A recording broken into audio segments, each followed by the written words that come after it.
सततम श्रीविठ्ठलपदाम्बुजं संसारभयभीतानां यस्मृतिर्भयनाशिनी यत्कृपातो विवेकादि धर्माः स्वीये भवन्ति हि तत्पादतलसम्बन्धी रेणुशरणमस्ति मे। यत्पादाब्जशयादासन् सर्वे पूर्णमनोरथाः तमेव गोकुलाधीशं सर्वसिद्ध्यै समाश्रये। यत्प्राप्ति मात्रतो नूनं रति स्यात् गोकुलाधिपे तच्छिष्मदाचार्यपादरेणुर्मह्यं प्रसीदतु। षोडश ग्रंथ अंतर्गत विवेक धैर्याश्रय एनो आजे बीजो दिवस है। सत्रना आरंभ में श्री ठाकुरजी, श्री वल्लभकुल एवं आ सत्रना अध्यक्ष पूज्यपाद गोस्वामी 108 श्री द्वारकेशलालजी महाराज श्री चंपारण्य आपश्रीना श्री चरणों में प्रणाम करूं एवं पुष्टिमार्गीय सिद्धांत जिज्ञासु श्रोतागण आप सर्वने भगवत स्मरण। एक सूचन पहला आपी दो आप लोगों ने, शक्य होय तो आजना दिवसने माटे आपनो विडियो बंद राखशो तो वधारे सारू ए मने सूचना आपवामां आवी छे। आरंभ करिए आपणे। गई काले आपणे विवेक शब्द श्री आचार्य चरणनी कृपाथी समझवाने माटे प्रयत्न कर्यो। हवे बीजो शब्द छे धैर्य। छठो श्लोक। ज्यां सुधी शक्य होय पहला कह्युं तो एक के बे वखत जे ग्रंथ होय जे विषय होय जो पहला वांचेलो हशे तो समझवामां सानुकूलता रहेशे अने एमां पण ग्रंथ पधरावीने श्रवण करशो तो श्री ठाकुरजीनी कृपाथी श्लोके श्लोकनो तो क्रम तो प्रभु चलावे छे, पण ज्यां सुधी शक्य होय पद अने शब्दनो पण जेटलो शक्य होय एटલું अनुसंधान आपणे लईए छीए। तो छठो श्लोक। त्रिदुःख सहनम धैर्यम मामृते सर्वतः सदा तक्रवत् देहवत् भाव्यम जड़वत् गोपभार्यवत्। विवेकना स्वरूपનું નિરૂપણ કરવાનો આરંભ। એ આપણે ગઈકાલના સત્રથી જે વિચાર કર્યો હતો એ અંત સુધી આપણે કર્યો। આ એક શબ્દ થયો। તો વિવેક પછીનો જે શબ્દ છે એ છે ધૈર્ય। તો ધૈર્યનું અનુસંધાન આપણને મળે છે છઠ્ઠા શ્લોકથી। આરંભ જેનાથી થાય છે ધૈર્ય એટલે શું એની પરિભાષા સમજાવી છે। તો વિવેકના સ્વરૂપનું હૃદયારૂઢ થવું અને પછી ધૈર્ય ભલે સ્વતઃ આવી જતું હોય છતાં પણ ધૈર્યના વાસ્તવિક સ્વરૂપનું જે જ્ઞાન છે એ પૂર્ણ રૂપથી મેળવવાને માટે આપણે પ્રયત્ન કરીએ। શ્રી આચાર્ય ચરણ જે સમજાવે છે તે કોઈક અંશમાં કદાચ ઓછું સમજીએ એની કરતા પ્રયત્ન આપણે એવો કરીએ કે પૂર્ણ રીતે જેટલો ન્યાય આપી શકાય એટલો વિચાર કરીએ। તો સૌથી પહેલા આપણને વિચાર આવે કે ધૈર્યનો અર્થ શું। ત્રિદુઃખ સહનમ ધૈર્યમ, આ ધૈર્ય શબ્દનો અર્થઘટન શ્રી આચાર્ય ચરણ સમજાવે છે। ત્રિદુઃખ ત્રયાણામ દુઃખાનામ સમાહારઃ ત્રિદુઃખમ। ત્રણ દુઃખોનો સમાહાર. તો આદિભૌતિક, આધ્યાત્મિક અને આદિદૈવિક, અથવા તો પછી કાયિક, વાચિક અથવા માનસિક, અને ત્રીજું અર્થઘટન કાલ, કર્મ અને સ્વભાવના ભેદથી આ ત્રિદુઃખને માટે ત્રણ અલગ અલગ મંતવ્ય એ સમજાવવામાં આવ્યા છે. તો ભૌતિક કોને કહેવાય, આધ્યાત્મિક કોને કહેવાય અને આદિદૈવિક કોને કહેવાય? સિદ્ધાંત મુક્તાવલીમાં આ ત્રણ શબ્દને માટે ગંગાજીનું સ્વરૂપ આપણે સમજ્યા હતા. તો દુઃખના સંબંધમાં પણ આ ત્રણ શબ્દનો ઉલ્લેખ કર્યો છે. તત્ર દેહ સંબંધ જનિત દુઃખમ ભૌતિકમ. શરીર સંબંધી જે દુઃખ છે એ ભૌતિક દુઃખ છે. પછી એમાં શરીરમાં બીમારી પણ હોઈ શકે કે અન્ય કોઈ પણ પ્રકારનું જે દુઃખ આપણું શરીર ભોગવે અથવા તો આપણે શરીર દ્વારા અનુભવીએ એ ભૌતિક દુઃખ છે. બીજું છે આધ્યાત્મિક દુઃખ. કામાદિજનિતમ ઇન્દ્રિય સંબંધી તદ આધ્યાત્મિકમ. જે દુઃખનો સંબંધ શરીરથી આગળ વધ્યો હોય, ઇન્દ્રિયો સુધી પહોંચ્યો, શરીર સ્વસ્થ લાગે, પૂછીએ કોઈને કેમ છો તો કે મજામાં છીએ, પણ એનું મન મજામાં હોય કે કેમ એક પ્રશ્ન આવે. એની બુદ્ધિ સ્વસ્થ હોય કે કેમ આ એક પ્રશ્ન આવે. તો જે 11 ઇન્દ્રિયો છે એને સંબંધી જે દુઃખ છે એનું નિરૂપણ અહીંયા આધ્યાત્મિક શબ્દથી આપ્યું છે. અને ત્રીજું દુઃખ આધિદૈવિક. પરીક્ષાર્થમ પ્રારબ્ધ ભોગાર્થમ વા ભગવત કૃતમ. ભક્તની પરીક્ષા કરવાને માટે અથવા તો પછી પ્રારબ્ધનો ભોગ કરાવવાને માટે ભગવાન દ્વારા જે દુઃખ પ્રાપ્ત થાય છે એ જીવ અનુભવે છે. અર્થાત ભગવાન માટે મનગમતી વસ્તુને પ્રાપ્ત કરવામાં જીવને વિલંબરૂપી જે દુઃખનો અનુભવ થાય છે એ દુઃખને અહીંયા આગળ આધિદૈવિક એની સાથે સંબંધિત કરવામાં આવ્યું છે. તો લૌકિકાયાસ આધિભૌતિકો, વૈદિક આધ્યાત્મિકો અને ભગવદ અર્થ આધિદૈવિકા. હા, આવી પણ એની વ્યાખ્યાઓ અલગ અલગ મળે છે, પણ આપણે એક વ્યાખ્યા સમજીએ એટલે ગૂંચવાડો ન થાય. પછી એમાં શ્રીમદ ભાગવતનું પ્રમાણ આપવામાં આવ્યું છે. તો ધર્મ, અર્થ અને કામ પુરુષાર્થોની અસફળતા થાય તો ત્યારે દુઃખ સહન કરવું પડે. તો આવું જે દુઃખ થાય આ ધૈર્યના અર્થમાં આ એક દુઃખનું પણ નિરૂપણ છે. બીજો પ્રકાર કે પુરુષાર્થોની અસફળતા થઈ તેની ઉપેક્ષા કરીએ, આ બીજી વાત છે. અને ત્રીજી વાત, એનો પ્રતિરોધ ન કરવો પડે કે ન કરીએ. આ ત્રણ પર્યાય ધૈર્યના અર્થમાં શ્રીમદ ભાગવતજીના શ્લોકના અનુસંધાનમાં આપવામાં આવ્યા છે. તો આ પહેલો શબ્દ છે ત્રિદુઃખ સહનમ ધૈર્યમ. હવે આપણે ત્રિદુઃખની સાથે સાથે બીજો શબ્દ વિચારીએ, સહનમ. તો સહન એટલે શું? આપણા જીવનમાં પણ કામનો આ શબ્દ છે. સહનશીલતા, ટોલરન્સ લેવલ. દિવસે દિવસે વિશ્વમાં ઘટી રહ્યું છે, બધાનો અનુભવ છે. તો સહન શક્તિ જ્યારે ઘટી ગઈ છે,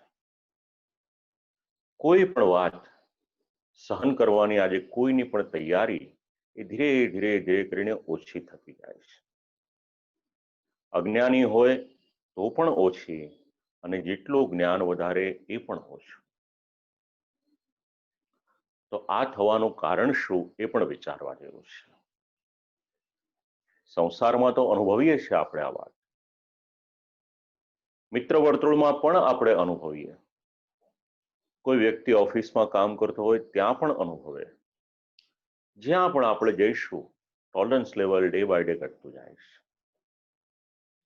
પણ અહીંયા પુષ્ટિ સંબંધી વિચાર કરીએ છીએ, સેવા સંબંધી વિચાર કરીએ છીએ, તો સહનમ શબ્દ તસ્ય સહનમ તત્પ્રતિકારમ વિનાનુભવાહ.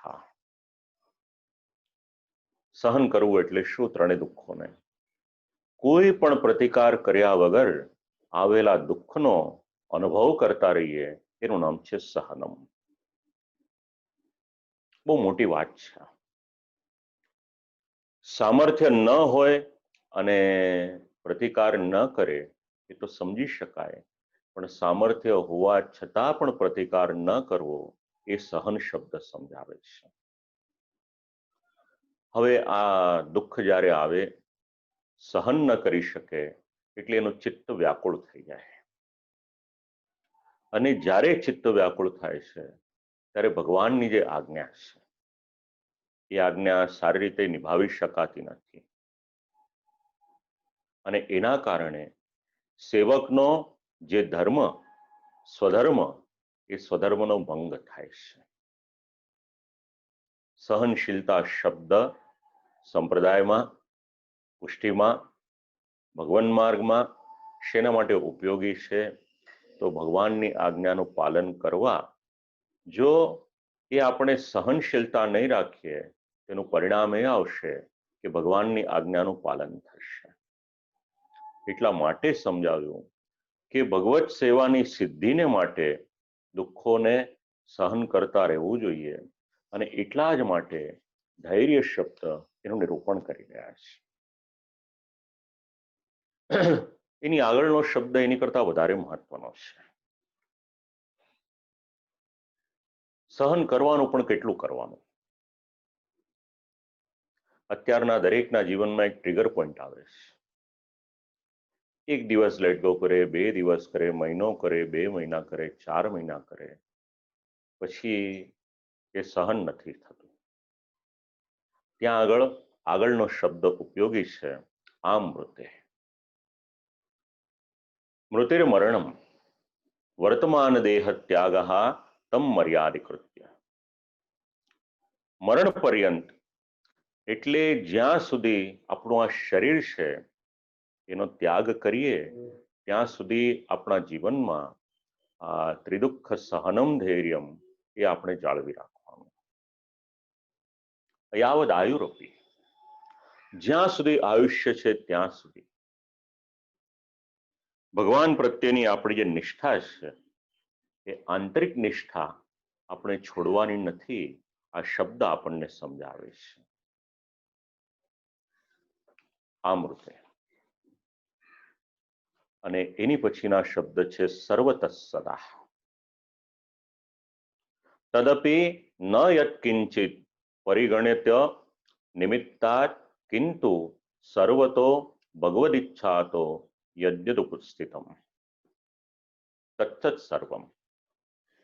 થોડા ગણ્યા ગાંઠ્યા દુઃખોને સહન કરીએ એટલું જ નહીં, પણ ભગવદ ઈચ્છાથી જે પણ દુઃખ આવી પડે છે એ બધા જ દુઃખોને સહન કરવા એવો ભાવ સમજાવે છે. અને આ મૃતે તો સમજાવ્યું, સાથે સાથે શબ્દ કયો છે સદા.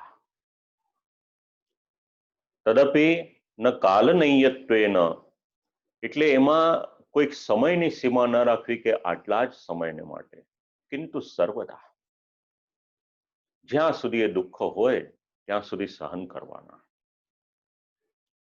અને એ પણ એકાદ બે વ્યક્તિ દ્વારા નહીં, પરંતુ બધા દ્વારા દુઃખ પ્રાપ્ત થાય તો એને પણ સહન કરવાને માટે શ્રી આચાર્ય ચરણ અને ટીકાકાર આપણને આજ્ઞા આપી રહ્યા છે. હવે આપણે કહીએ કે કહેવું તો સરળ છે, પણ આનું કોઈ દ્રષ્ટાંત ખરું? એટલે ઉત્તરાર્ધમાં એનું દ્રષ્ટાંત આપ્યું. તક્રવત, દેહવત, હવે એ દ્રષ્ટાંતને માટે વિચારીએ તો તક્રવત. હવે જે આધિભૌતિક, આધ્યાત્મિક અને આધિદૈવિક, તો આધિભૌતિક દુઃખને માટે અનુસંધાન લીધું છે તક્રવત. 3 દ્રષ્ટાંત આપ્યા છે. નિરંતર દુઃખ સહન કરવાથી એ દુઃખ શરીરનું શોષણ પણ કરી લે છે. તો દેહહાનૌ શોકો ન કાર્ય ઇત્યર્થે પ્રાક્તનમ દૃષ્ટાંતત્રયમ જ્ઞેયમ. 3 દ્રષ્ટાંત દ્વારા એને સમજાવે છે. દેહના વિશેષણ રૂપે 3 દ્રષ્ટાંત છે એવો પણ એક અર્થઘટન કર્યું છે, કારણ કે દેહ વિશેષ્ય છે. જ્યાં સુધી દેહાભિમાન રહે ત્યાં સુધી દુઃખને સહન કરવું એ ખૂબ કઠિન હોય છે. એટલે સિદ્ધાંત સમજાવ્યો, દેહનું અભિમાન કરશો નહીં. એમાં તક્રવત 2 રીતે આ શબ્દ સમજાવ્યો છે. જેવી રીતે છાસમાં કોઈ પણ પ્રકારનો સાર ન હોય, કારણ કે છાસનો સાર છે તો માખણ છે. માખણ વગરની છાસ હોય એ ઢોળાઈ જાય તો કોઈ પણ પ્રકારનું દુઃખ ન થાય, કારણ કે એમાં કોઈ પણ પ્રકારનો સાર નથી. એવી જ રીતે આપણો દેહ અને દેહની સાથે જે જોડાયેલા છે એનું નામ છે દેહ સંબંધી. તો એમને પણ સાર રહિત માની અને અભિમાનનો ત્યાગ કરવાનો અને દુઃખને સહન કરવાનો. શરીર અથવા સંબંધીઓ દ્વારા આપવામાં આવેલા દુઃખ અથવા સુખની અસર એ ન થાય, આ સિદ્ધાંત સમજાવે. હવે દેહવત, આપણે તક્રવત શબ્દ લઈએ છે એની સાથે સાથે એક દ્રષ્ટાંત આપ્યું છે. 2 શબ્દને સાથે વિચારીએ, તક્રવત, દેહવત એમ પણ કરી શકાય. દેહવદિતિ દેહવતા સંગાતે તક્રવત ભાવના કાર્ય. હવે છાસનું અનુસંધાન શેના માટે? તો દેહધારીઓ પોતાનાથી સંબંધિત વસ્તુઓમાં તક્ર એટલે છાસ જેવી ભાવના કરે એ જરૂરી છે. અને એના માટેનો એક દ્રષ્ટાંત આપે છે, એકાકાર સમજાવે છે. એક રાણી હતી. રાજા અને રાણી રહે છે સાથે, પણ રાણીનું ચારિત્ર થોડું બદલાયું. કોઈક પરપુરુષમાં એની આસક્તિ થઈ. એ આસક્તિ એની એટલી બધી વધી કે એક દિવસ એણે આ પરપુરુષને કહ્યું કે આ રાજાને આજે રાતના હું મારી નાખીશ, આપણે રાત્રે ભેગા થઈશું. પેલો વ્યક્તિ તો તૈયાર જ હતો, કારણ કે એને કંઈ ખોવાનું હતું નહીં. એને કહ્યું ભલે, તો આપણે આ જગ્યાએ મળીશું. એટલે રાણીએ રાત્રિના સમયે એ રાજાનો વધ કરી દીધો, મારી નાખ્યો રાજાને. અને તરત જ એ સ્થાનમાંથી જ્યાં વ્યક્તિને મળવાનું હતું, એકાંત સ્થાનમાં, વનમાં એને મળવા ગઈ. પણ ત્યાં જઈને જુએ છે તો એ જે વ્યક્તિ હતો એને સર્પદંશ થયો, સાપ કરડ્યો અને ત્યાં આગળ એ મરી ગયો હતો. હવે એના રાજાના રાજ્યની રહી, ના વ્યક્તિની રહી. એટલે સ્થાન છોડીને બીજા કોઈ નગરમાં ગઈ અને ન કરવાનું કાર્ય કરીને પોતાની આજીવિકા ચલાવવા લાગી. વેશ્યાવૃત્તિની શરૂઆત કરી એણે. વર્ષો વીતી ગયા. હવે આગળ વધારે એને વિટંબણા થઈ. એક દિવસ કોઈ પુરુષની સાથે સંબંધ બંધાયો અને પછી ખ્યાલ આવ્યો કે આ તો બીજો કોઈ નહીં પણ મારો સગો દીકરો હતો. ખૂબ દુઃખ થયું એને, પણ આ દુઃખ કોઈને કહેવાય એવું હતું નહીં. પછી એ નગરને છોડીને પણ નીકળી ગઈ અને ક્યાંક દૂર ગઈ, કોઈ ગ્વાલની સાથે રહેવા લાગી અને દૂધ, દહીં, છાશ, માખણ આ બધું વેચી અને પોતાનું ગુજરાન ચલાવે છે. એક દિવસ છાશ વેચવાને માટે નીકળી, સાથે બીજી પણ ગામની સ્ત્રીઓ છે. છાશ વેચવાને માટે નીકળ્યા અને કંઈક કારણ એવું બન્યું કે બધાના માથે જે મટકી હતી એમાં જે છાશ હતી એક સાથે નીચે ઢોળાઈ ગઈને મટકી ફૂટી ગઈ. બાકીની બધી જે સ્ત્રીઓ હતી બધી એ દુઃખ કરવા લાગી, કલ્પાંત કરવા લાગી. પણ આ જે સ્ત્રી હતી એ રડવાને બદલે હસવા લાગી. પૂછ્યું એની સાથેની સ્ત્રીઓએ કે ભાઈ આપણને આટલું નુકસાન થયું અને તું રડવાને બદલે હસે છે. ત્યારે એણે પોતાની જે વેદના હતી એ વેદનાને એક પદ્ય દ્વારા રજૂ કરી. આખું જેનું જીવન ચરિત્ર એમાં આવી ગયું કે રાજા એટલે પતિની હત્યા કરી પોતાના પ્રેમીને ડસાયેલો જોઈ, બીજા દેશમાં ભાગયોગથી થઈ હું વેશ્યા, પુત્ર જોડે અનૈતિક સંબંધને કારણે ચિતામાં પ્રવેશેલી તેવી હું ગ્વાલિન બની ગઈ, હવે છાશ માટે શોક શું કરું. એટલે રાજાની રાણી હતી ત્યાંથી લઈ અને કેટલું બધું મારા જીવનમાં મેં ખોયું, તો આટલું બધું મારા જીવનમાં ખોઈ દીધું મેં, હવે આ છાશમાં હું શું મોહ રાખીશ. આ જ સિદ્ધાંત અહીંયા આગળ સમજાવે છે. આપણે આપણા જીવનમાં ધૈર્ય કેવું રાખવાનું, તો છાશમાં જે પ્રમાણેનો કોઈ પણ પ્રકારનો સાર નથી. આ એક દ્રષ્ટાંતને માટે અહીંયા સમજાવ્યું છે. ગોપીજનોનું દ્રષ્ટાંત પણ આપ્યું છે. ભગવત પ્રાપ્તિને માટે જે પ્રયત્ન કર્યો હતો એ પણ સમજાવ્યું છે. હવે દેહવત ખૂબ સુંદર ચર્ચા કરે છે શ્રીમદ ભાગવતજીના આધારે. ષોડશ સ્કંદના અનેક ટીકાકારો શ્રીમદ ભાગવતજીના શ્લોકોનો છૂટથી ઉપયોગ કરે છે. તો ત્યાં એક પ્રશ્ન લીધો કે આ દેહ કોનો છે, અને પછી એના માટે અલગ અલગ પર્યાય આપ્યા. જે આપણને અન્ન આપે છે એનો આ દેહ છે, અથવા તો પછી જે પિતાએ જન્મ આપ્યો એનો અધિકાર આપણા દેહ પર છે. પિતાનો અધિકાર છે, અન્નદાતાનો છે, માતાનો અધિકાર છે, માના પિતાનો અધિકાર છે, કે પછી કોઈ પૈસા આપીને ખરીદી લે તો એનો અધિકાર છે.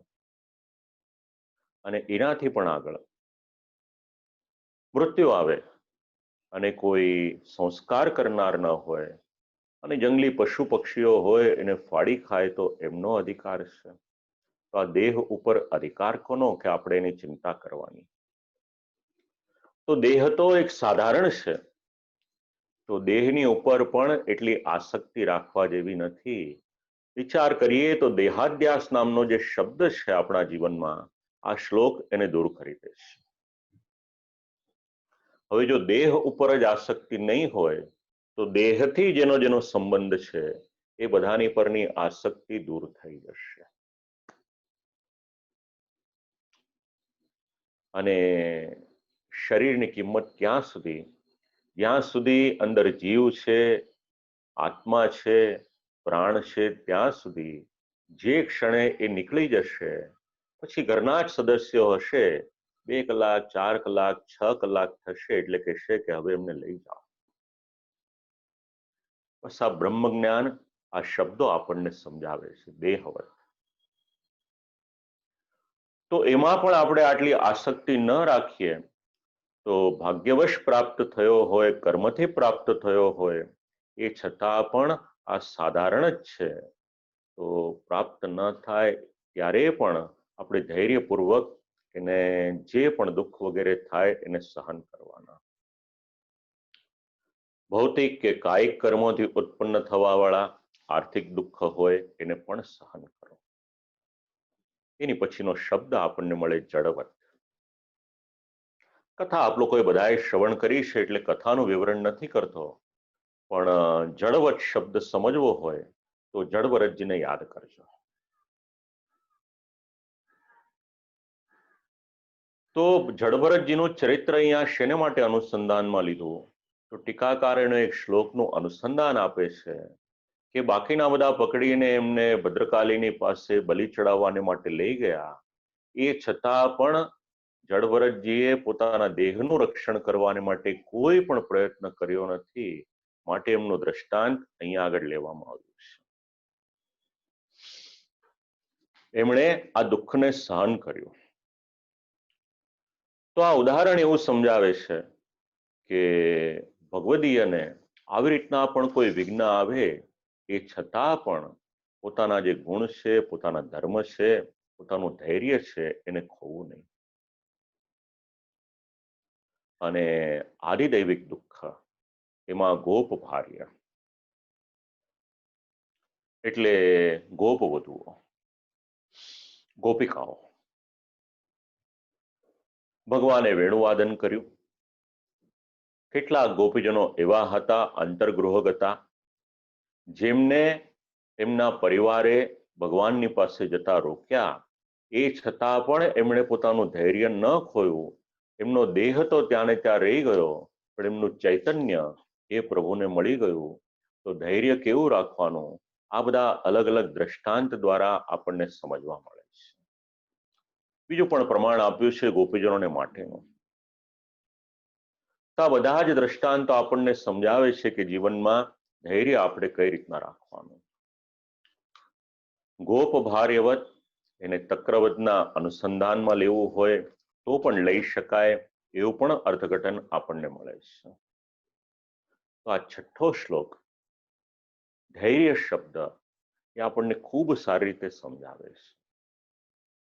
એનાથી આગળ આપણે વધીએ તો પ્રતિકારો યદૃચ્છાતઃ સિદ્ધશ્યન્નાગ્રહી ભવેત ભાર્યાદીનામ તથાન્યેષામ સતશાક્રમં સહેત. હવે ભગવદ ઈચ્છાથી જીવનમાં કોઈ દુઃખ આવ્યું, એનો પ્રતિકાર કરવાનો કે નહીં એ વાત અહીંયા આગળ સમજાવવામાં આવી છે. સામાન્ય રીતે જીવની એવી પ્રકૃતિ હોય છે કે દુઃખ આવે એટલે એનો પ્રતિકાર કરવાને માટે ખૂબ પ્રયત્ન કરે છે. ભાગવત વાંચો શાંતિથી. ભાગવતમાં બે પાત્ર એવા છે કે જે ભગવાનની પાસે સામેથી દુઃખ માંગે છે. આ પાત્રનું વિચારવાનું એવું છે કે જીવનમાં જેટલું દુઃખ આવશે એટલું અમે ભગવાનની વધારે નજીક જઈશું. અને આ સનાતન સિદ્ધાંત વિશ્વમાં દેખાય પણ છે.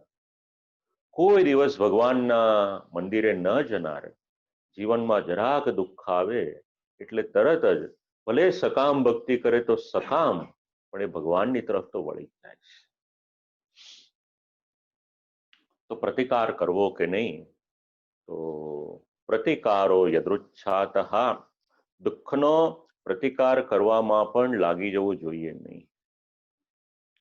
દુઃખનું નિવારણ કરવાના ઉપાયને ન કરવાનો આગ્રહ પણ ન રાખવો.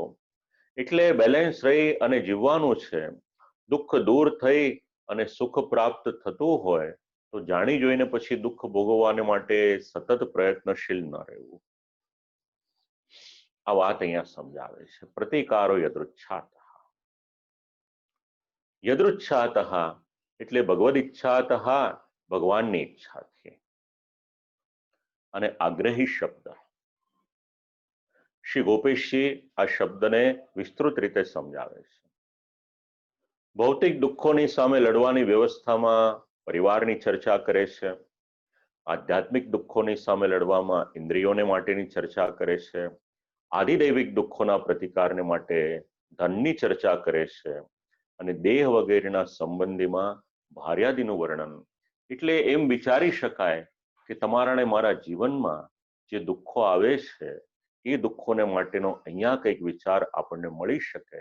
આ સાંપ્રદાયિક દ્રષ્ટિ છે, એ છતાં પણ જીવનમાં, આપણા લૌકિક જીવનમાં પણ ખૂબ જ ઉપયોગી છે. તો આદિભૌતિક દુઃખ એના પ્રતિકારને માટે, પ્રતિકારનો અર્થ શું? દુઃખોની સામે લડવાની એક શક્તિ હોય એનું નામ છે પ્રતિકાર. આજે જેવી રીતે કોરોના થાય તો ઇમ્યુનિટી પાવરને માટેની બધી મેડિસિન વેચાય છે, એવી જ રીતે આપણામાં જે પોતાનામાં સામર્થ્ય હોય આ પ્રતિકાર શબ્દથી સમજાવે છે. તો ભગવાનની ઈચ્છાથી જ એ દુઃખોનો પ્રતિકાર પોતાની રીતે થઈ જતો હોય તો પરિવારજનોનો ત્યાગ કરવો કે ન કરવો એટલે કહ્યું કે પરિવારજનોનો ત્યાગ કરશો નહીં. સ્પષ્ટ ગાઈડલાઈન આપી છે ક્યારે ત્યાગ કરવો અને ક્યારે ન કરવો. ક્યારેક એવું થાય કે ભાર્યા એટલે પત્ની વગેરે સેવામાં અનુકૂળ હોય કે ઉદાસીન રહે, તો ભગવત સેવામાં આ પરિસ્થિતિ આવે તો શું કરવું? તો અહીંયા આગળ એવું સમજાવે છે કે એમના ત્યાગનો આગ્રહ ન રાખવો જોઈએ. જો અનુકૂળ હોય તો એમના દ્વારા ભગવત સેવા અવશ્ય કરાવો. શક્ય હોય તો સિદ્ધાંત યાદ રાખજો. એવું ન બને કે પતિ પત્ની બંને હોય અને બંનેમાંથી એક જણ સેવા કરે, એવું ન કરશો. બંને હળીમળીને સેવા કરે એ વધારે સારું છે. સામાન્ય ક્રમ એવો દેખાય છે, અનુભવાય છે. સ્વરૂપ સેવા હોય પુરુષ કરે અને સામગ્રી વગેરેથી લઈ માલાજી વગેરેથી લઈને બાકીની બધી ટેલ હોય એ સ્ત્રી કરે. આ એક સામાન્ય ક્રમ દેખાય છે. તો અનુકૂળ હોય તેમના દ્વારા પણ ભગવત સેવા કરાવવી જોઈએ. અને જો ભાર્યા પત્ની કદાચ ઉદાસીન હોય તો સ્વયં સેવા કરવી જોઈએ. અને એટલા જ માટે જ્યાં સુધી શક્ય હોય લગ્ન કરતી વખતે એક વિચાર કરવાનો કે શ્રી ઠાકોરજીનું સુખ જળવાય એવું પાત્ર આપણા ઘરમાં આવે તો એ વધારે સારું છે. લગ્ન એ ધર્મને માટે છે. ઘણી ચર્ચા છે આપણા શાસ્ત્રોમાં એને માટે. અને જો ભગવત સેવામાં પ્રતિકૂળ હોય અને જો ત્યાગ કરવો હોય તો એના માટેનો પણ પર્યાય આપ્યો છે. તો એમાં નાગ્રહી ભવે એનો અર્થ શું? તો પરિવારજન સેવામાં પ્રતિકૂળ થતા હોય તો પણ તેમનો ત્યાગ ન કરીએ એવા આગ્રહી પણ નહીં થવાનું. અને જો પ્રતિકૂળ થતા ન હોય તો પણ સર્વથા એમનો ત્યાગ જ કરી દઈએ એવા આગ્રહી પણ નહીં થવાનું. તત્વાર્થદીપ નિબંધમાં કારિકા છે, ભાર્યાદિર અનુકૂલ છે, એનું અનુસંધાન એ પણ વિચારી શકાય. જો હઠપૂર્વક એમનો ત્યાગ જ કરી દેવામાં આવે તો સારા સજ્જન પત્ની પુત્ર ઇત્યાદિ પણ એનું પરિણામ શું આવે? તેમનામાં ક્રોધ આવે, દ્વેષની ભાવના આવે અને એવી ભાવના આવશે તો પછી ભગવત સેવામાં પ્રતિબંધના કારણ પણ બની જઈશું. એટલે ત્યાગ ન કરીએ એ વધારે શ્રેયસ્કર છે. આવી સમજણ પણ આપે છે. બીજું છે આધ્યાત્મિક દુઃખ. એનો સંબંધ છે ઇન્દ્રિયોની સાથે. ઇન્દ્રિયો સતત આપણને કોઈ ને કોઈ ન કરવાના કાર્યમાં પ્રેરતી રહેશે. તો બીજા કોઈ કાર્યમાં આપણી ઇન્દ્રિયો જોડાયેલી રહે એની કરતા એ ઇન્દ્રિયોને આપણે ભગવત સેવામાં જોડી દઈએ એ વધારે શ્રેયસ્કર છે. જે પણ ઇન્દ્રિયો હોય, આગળ એની આપણે ચર્ચા કરી છે, વધારે વિસ્તાર નથી કરતો, પણ ભગવાને જે ઇન્દ્રિયો આપી, કર્મેન્દ્રિય છે, જ્ઞાનેન્દ્રિય છે, જેટલી જેટલી ઇન્દ્રિયો હોય એને આપણે પ્રભુમાં જોડી દઈએ તો એ પણ આપણા વિવેકમાં, આપણા ધૈર્યમાં, આપણા આશયમાં એ ઉપયોગી થઈ શકશે. અને આદિદૈવિક દુઃખનો પ્રતિકાર કરવાને માટે ધનની વ્યવસ્થા. જીવનનું અવિભાજ્ય અંગ એનું નામ ધન, કે જેની વગર આપણો વ્યવહાર ચલાવવો આપણને ખૂબ મુશ્કેલ થઈ જાય. એ ધન કઈ રીતે મળે છે એ પણ એક પ્રશ્ન છે. કેવળ પુરુષાર્થથી મળે છે, કેવળ પ્રયત્ન કરવાથી મળે છે, કે કૃપાથી મળે છે, પ્રારબ્ધથી મળે છે? આવી ઘણી ચર્ચા છે મહાભારતમાં. તો ધન તો શાસ્ત્રને અનુસાર આપણે આજીવિકા હોય અને એના દ્વારા આપણને જે ધન મળે તો સાક્ષાત રૂપથી હવે ભગવાનની કૃપા દ્વારા ધન મળે. શાસ્ત્રની આજ્ઞા મુજબની આજીવિકા દ્વારા આપણને ધન મળે અને નીતિથી આપણા જે ઘરમાં ધન આવે એ ધનને શુદ્ધ ધન તરીકે આપણે વિચારી શકાય. લક્ષ્મીના વિભિન્ન પ્રકારો છે. તો શુદ્ધ ધન હોય એ શેના માટે? શુદ્ધ ધન પણ તમારા ને મારા ભોગ વિલાસને માટે નહીં, પણ શુદ્ધ ધન એ પણ ભગવત સેવામાં જેટલું શક્ય હોય ને વિનિયોગમાં લઈ શકીએ એટલું વધારે સારું. વ્યવહારમાં આપણે વસ્તુઓ તો વસાવવી પડે, પણ એ વસ્તુઓને પહેલા શક્ય હોય ત્યાં સુધી પ્રભુને નિવેદિત કરી દઈએ, અથવા તો પછી એવો ભાવ રાખીએ આપણે, અને એ રીતે ધનનો આપણે વ્યય કરીએ તો એ શ્રેયસ્કર છે. તો ભગવાન ધન વગેરે આપે ત્યારે વિચાર શું કરવાનો? ટીકાકાર સમજાવે છે, ભગવાને આ ધન મને ભગવાનના જ ઉપભોગને માટે આપ્યું છે, અને એટલા માટે શક્ય હોય એટલું વધુ ધન ભગવત સેવામાં આપણે વિનિયોગ કરીએ, એમાં કોઈ પણ પ્રકારની સ્વાર્થ વૃત્તિ ન રાખીએ એ જરૂરી છે. તો આ રીતે ધૈર્ય શબ્દ એ સમજાવી રહ્યા છે, અને એની પછીનો શબ્દ છે અસતશ્ચ. હવે કોણ આપણો અનાદર કરે, કોણ અપમાન કરે, તો એની સાથેનો વ્યવહાર આપણે કઈ રીતના રાખવાનો? કોઈ અતિક્રમણ કરે તો આપણે એની સાથેનો વ્યવહાર કઈ રીતનો રાખવાનો એ સમજાવવામાં આવે છે.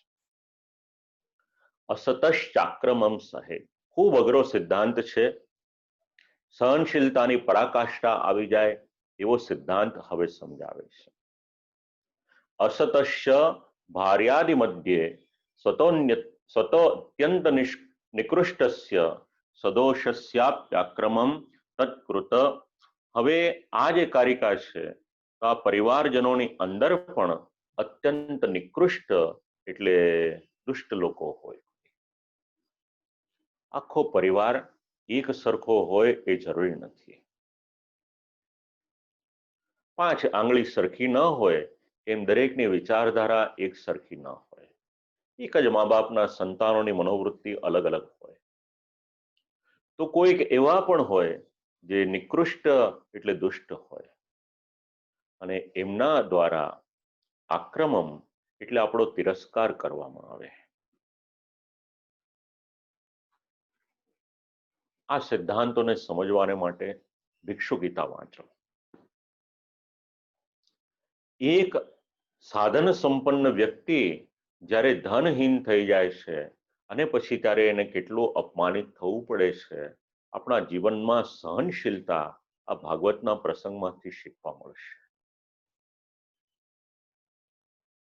તો એમના દ્વારા પણ તિરસ્કાર થાય તો એ સહન કરવું કે ન કરવું એટલે સમજાવ્યું, સહે તે ત્યર્થઃ, એ પણ સહન કરવાનું.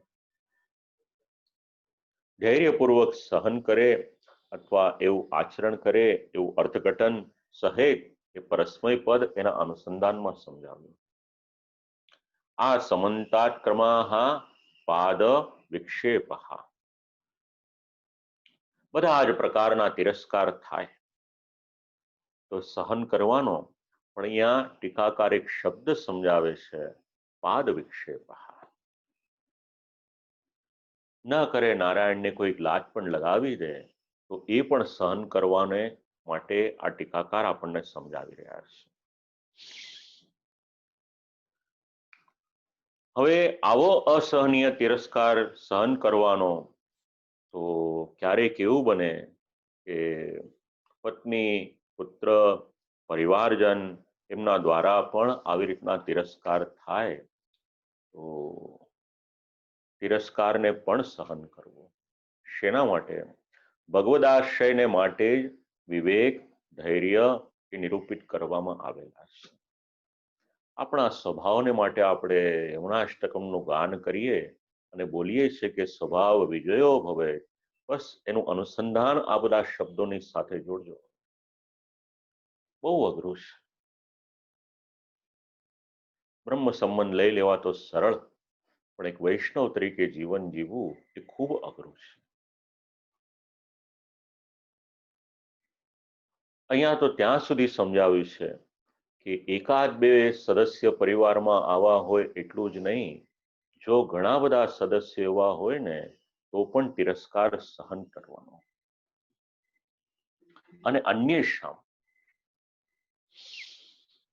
બીજું કોઈ પણ હોય, ઉદાસીન કોઈ વ્યક્તિ તિરસ્કાર કરે તો શું કરવું, તો એના માટે પણ સમજાવ્યું કે જાતિથી હીન કોઈ વ્યક્તિ હોય, જો ભગવત સેવા નવતી હોય તેના માટે મ્લેચ્છ જેવા વ્યક્તિઓનો પણ તિરસ્કાર એ સહન કરવો.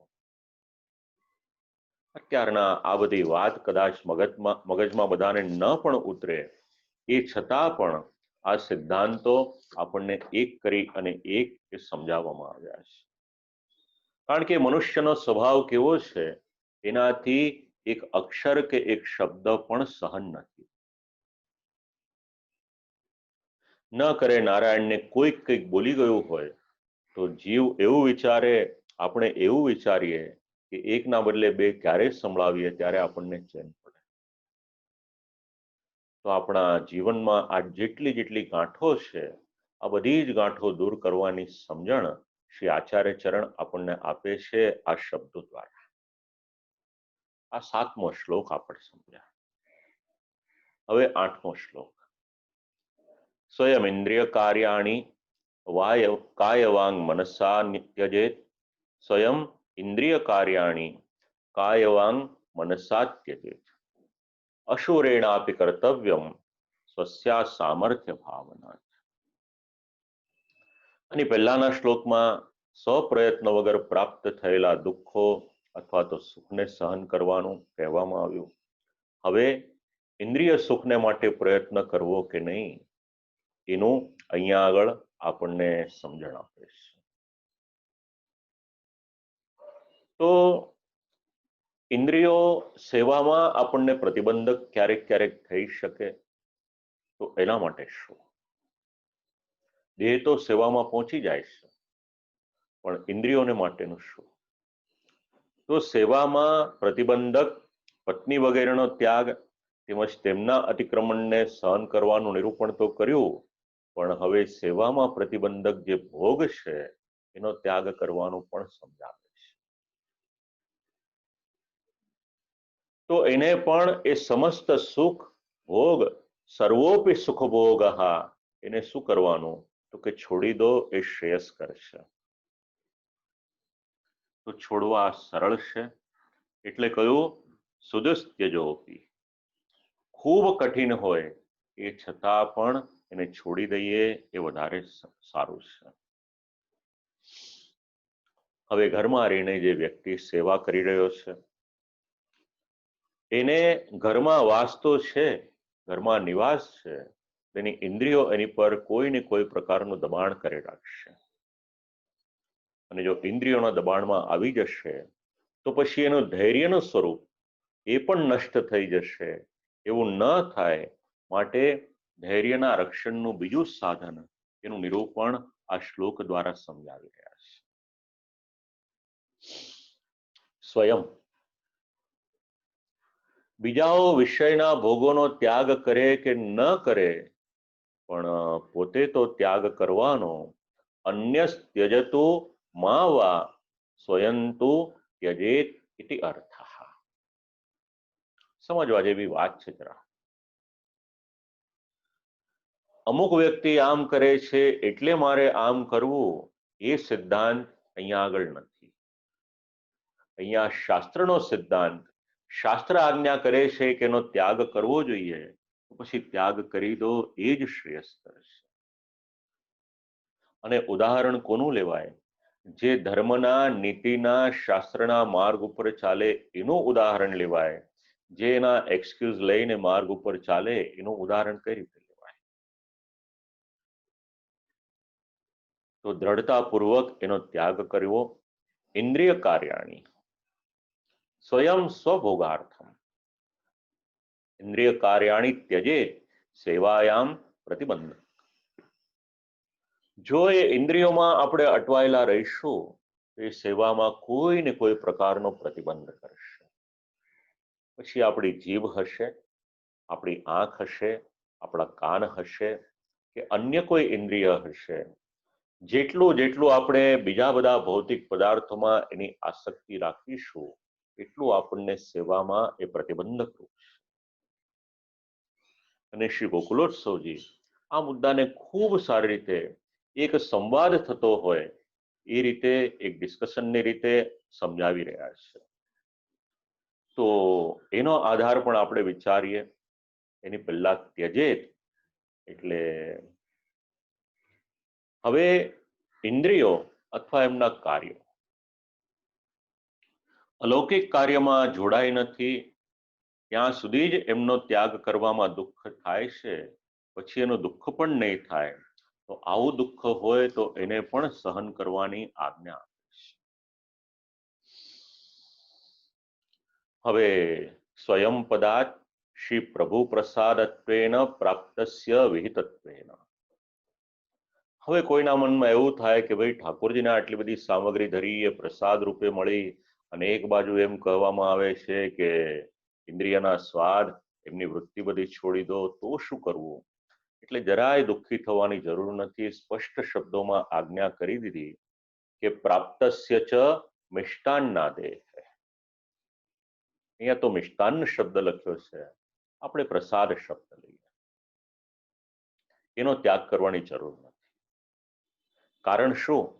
તેના માટે શ્રીમદ ભાગવતનું 11મા સ્કંદનું અનુસંધાન આપે છે, જે આપણે આગળ ષોડશમાં વિચાર્યું હતું કે જીવનો નિર્વાહ કઈ રીતે થાય. તો પ્રભુના પ્રસાદી વસ્ત્ર હોય, તાંબુલ હોય, ચંદન હોય, આ બધા પ્રસાદ દ્વારા એનો નિર્વાહ થાય. માટે એના ત્યાગ કરવાની વાત. તો ભગવાનના શ્રીચરણમાં આપણે આપણા મનને જોડવાનું છે. એના માટે ભગવાનની લીલાઓનું સ્મરણ કરવાનું છે અને ભગવાનને હૃદયારૂઢ કરીએ તો આપણી જે ગતિ છે ઉત્તમ થઈ શકે, ભગવત સેવામાં પહોંચી શકીએ. અને જેટલું આયુષ્ય ભગવત સેવામાં આપણે લગાવીએ એટલું શ્રેયસ્કર છે. હવે પ્રશ્ન થાય, હવે સંવાદ એની રજૂઆત પણ કરી કે કોઈક ભગવાનના સેવક થયા કે જેમણે પોતાના ચિત્તને આ રીતે વશમાં ન રાખી અને વિષયોનો ભોગ કર્યો એવું પણ દેખાય છે. એટલે પૂછ્યું, ભાઈ કયું પાત્ર તમને એવું દેખાયું? એટલે કહ્યું પ્રિયવ્રત રાજા હતા, એમણે તો ઘણો ભોગ ભોગવ્યો.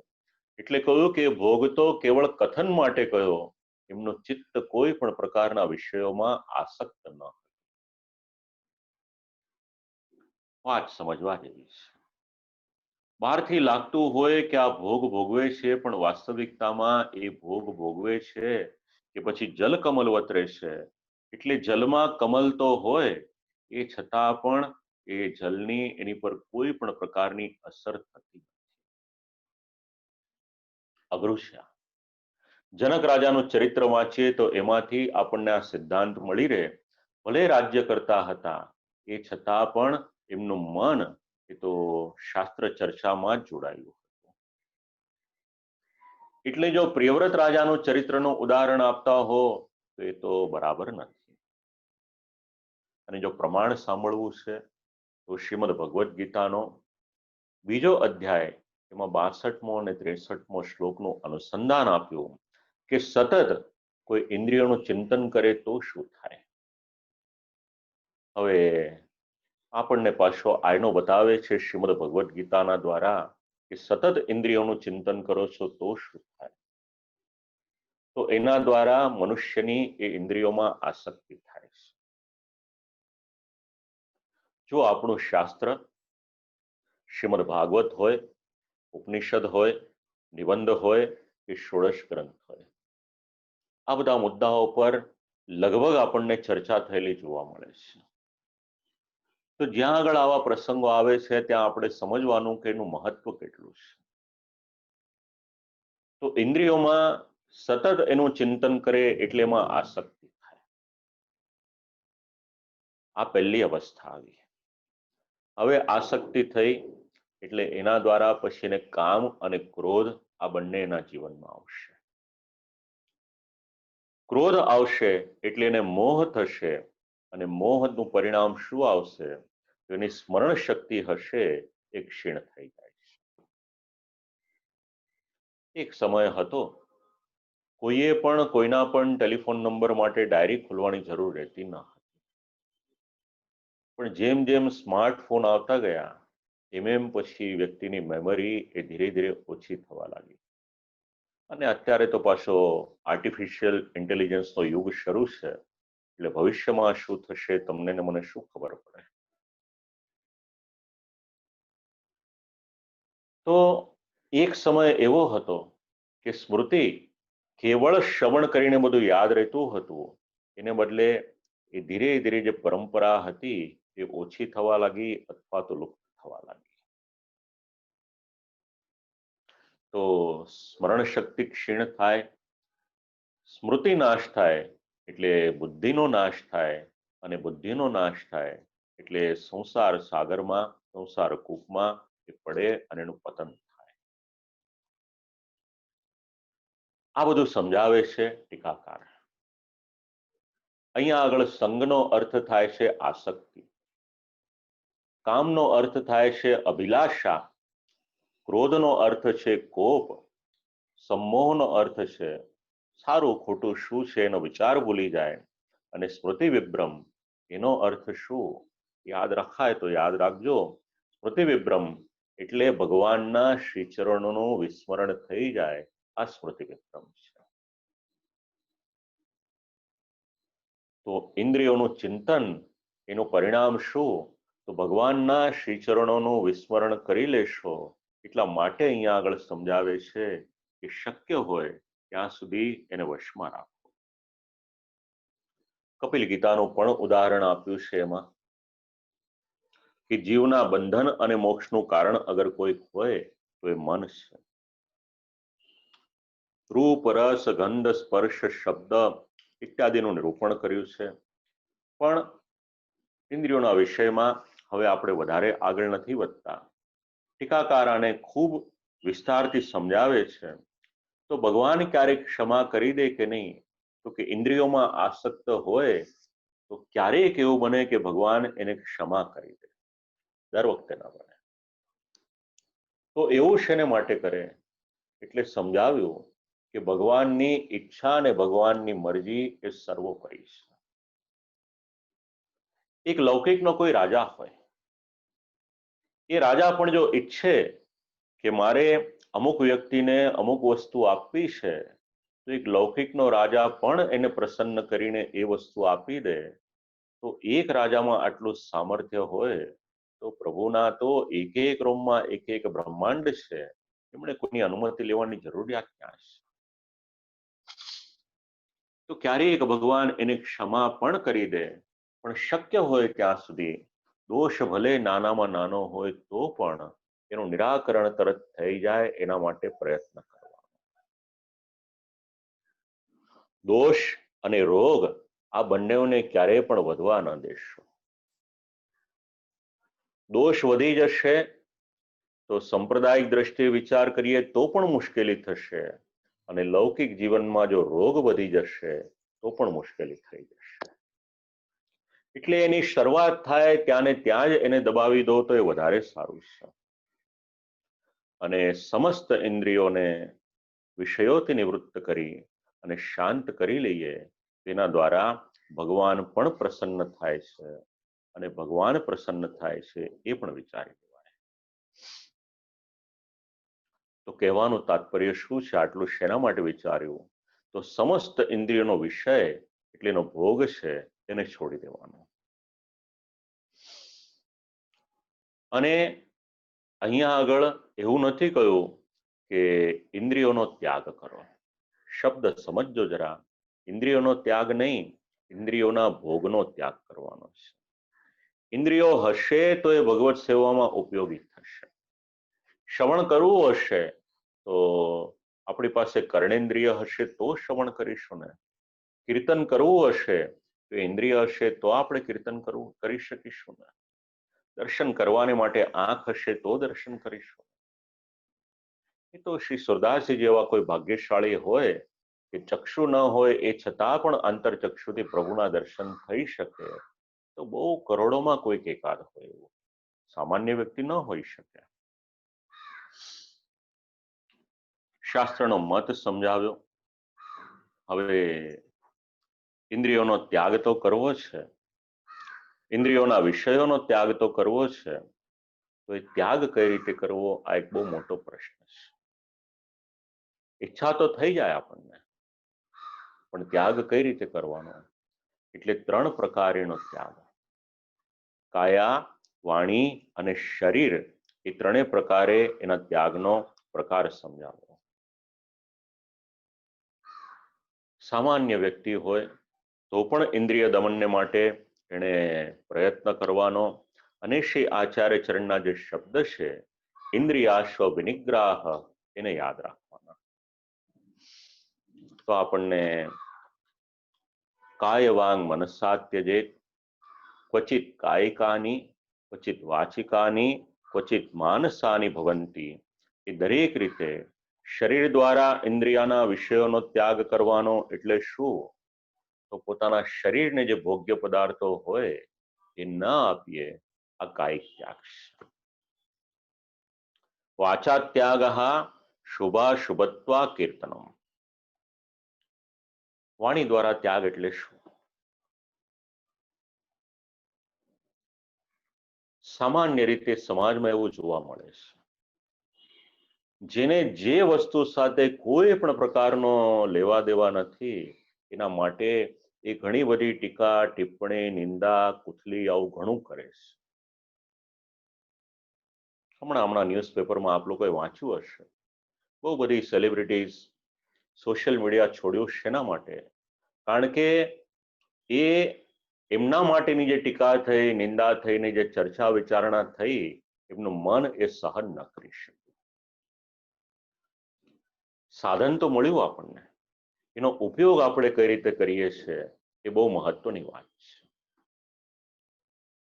આ સોશિયલ મીડિયાનો જ આજે વિનિયોગ છે ને, આ ઘર સુધી આ ષોડશની વ્યાખ્યાનમાળા પહોંચી રહી છે, એનો વિનિયોગ શું સારી રીતે કરીએ, આનો સદુપયોગ છે. અને પછી કોઈની પણ ટીકા કરવા, નિંદા કરવા, ન બોલવાના શબ્દો માટે તો આવું બધું કરીએ, તો પછી એનો દુરુપયોગ કરીને શું કરવા? વાણી, ભાગવત શબ્દ આપે છે વૃથાવાદ. ભગવાનનું જીવન ખૂબ શાંતિથી વાંચો, શ્રી કૃષ્ણ અવતારને વાંચો, વિચારો, સમજો ને આચરણમાં મૂકો. જ્યાં જેટલું બોલવાનું છે એટલું જ બોલ્યા છે, અને જ્યાં આગળ લાગ્યું કે અહીંયા આગળ મારે વધારે બોલવું પડશે, તો પછી ભગવાને એમાં કોઈ પણ પ્રકારની મર્યાદા નિશ્ચિત ન કરી, જેટલું જેટલું આપવાનું હતું સમજણ, એ બધી જ સમજણ આપી છે. અને ક્યાંક ન બોલવા જેવા લાગ્યું તો ગમે પાત્રએ સ્તુતિ કરી, કોઈ પણ પ્રકારનો જવાબ નથી આપ્યો, મંદમ જહાસ વૈકુંઠ, મંદ મંદ હાસ્ય કરીને ત્યાંથી નીકળી ગયા છે. આપણા વાચા ત્યાગ જરૂરી છે જીવનમાં, અને શક્ય હોય ત્યારે પણ કોઈની ખોટી નિંદા, કુથલી એ બધામાં જીવન એ વ્યતીત કરવું નહીં. વાણી દ્વારા ઇન્દ્રિય વિષયોનો ત્યાગ એટલે શુભ કે અશુભ પરિસ્થિતિ હોય એમાં મૌન રહેવું. શ્રીમદ ભાગવતનો 10મો સ્કંદ વાંચો, ભગવાનના જીવનમાંથી આ કારિકાનો સંદેશ મળશે. અને ત્રીજી વાત છે મનસા ત્યાગ તન નિસ્પૃહત્વમ. મનથી ત્યાગ એટલે શું? સારું કે નરસું કશાયની પણ આપણે ઈચ્છા ન રાખીએ, આ મનથી ત્યાગ છે. અશુરેણાપી કર્તવ્યમ. હવે સામર્થ્ય ન હોય, નિર્બળ વ્યક્તિ હોય, એને પણ ઇન્દ્રિયને જીતવામાં સમર્થ ન હોય, એ છતાં પણ પ્રયત્ન તો કરવો, અને ભગવાનને વિનંતી કરવી એના માટે, ભગવાનની સામે પોતાની અસમર્થતાની ભાવના રાખી અને ઇન્દ્રિયના દમનને માટે પ્રયત્ન કરવાનો.